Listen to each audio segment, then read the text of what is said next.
Hi guys, তোমরা সবাই কেমন আছো? আশা করি ভালো আছো। আমিও ভালো আছি। দেখো বইতে পাখিগুলোকে সবাইকে খেতে দিয়েছি, ভাত দিয়েছি ওদের খেতে। দেখো কত সুন্দরভাবে ওরা উপর থেকে সব নেমে এসে খাচ্ছে। ওদের ভাত খিদে পেয়েছিল, ওদের খাবারের দেখো থালাটায় খাবারগুলো সব খেয়ে শেষ, সব ছোকলা পড়ে। প্রচুর খিদে পেয়েছে ওদের। যেই ভাত দিয়েছি সঙ্গে সঙ্গে সব বসে গেছে খেতে।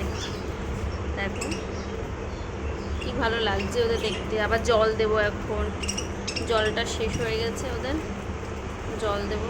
দেখো প্রচুর খিদে পেয়েছে, সেই জন্য একটা গায়ের উপর একটা উঠে যাচ্ছে, এত খিদে পেয়েছে।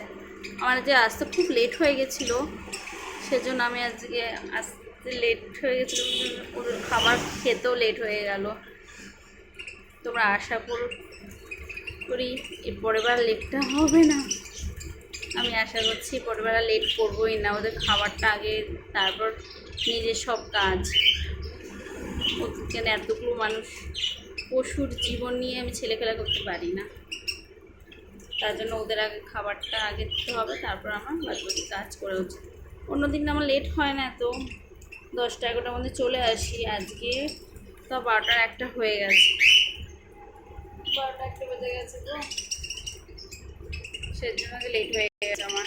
দেখো কত সুন্দর সব বসে বসে। ওরে বাবা, এক একটা মুখে দিচ্ছে, এক একটা দৌড়াচ্ছে নিজে নিজে।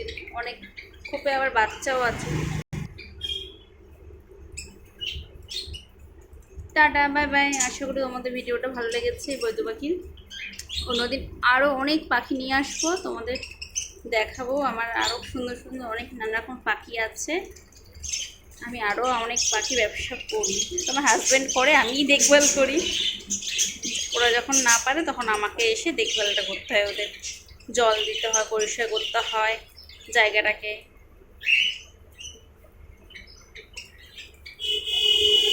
Tata, bye bye. তোমরা আমাকে সবাই একটু সাপোর্ট করো, একটু ভালোবাসা দিও দিদি ভাইটাকে। তোমাদের কাছে আমি জানিয়ে উঠতে পেরেছি নাকি, তাও তোমরা আমাকে একটু সাপোর্ট করো, একটু সাবস্ক্রাইব লাইক করো, যেন আমিও একটু যোগ্যতায় পৌঁছে যেতে পারি। তোমাদের ভালোবাসা ছাড়া আমার কাছে কিছুই হবে না আমার। তোমরা আমাকে এই দিদিভাইটাকে বা একটু বোনটাকে একটু সাপোর্ট করো। তোমাদের অপেক্ষায় আমি বসে আছি। তোমাদের ভালোবাসা পেলেই আমি একটু দাঁড়িয়ে যাবো, নাহলে আর দাঁড়াতে পারবো না।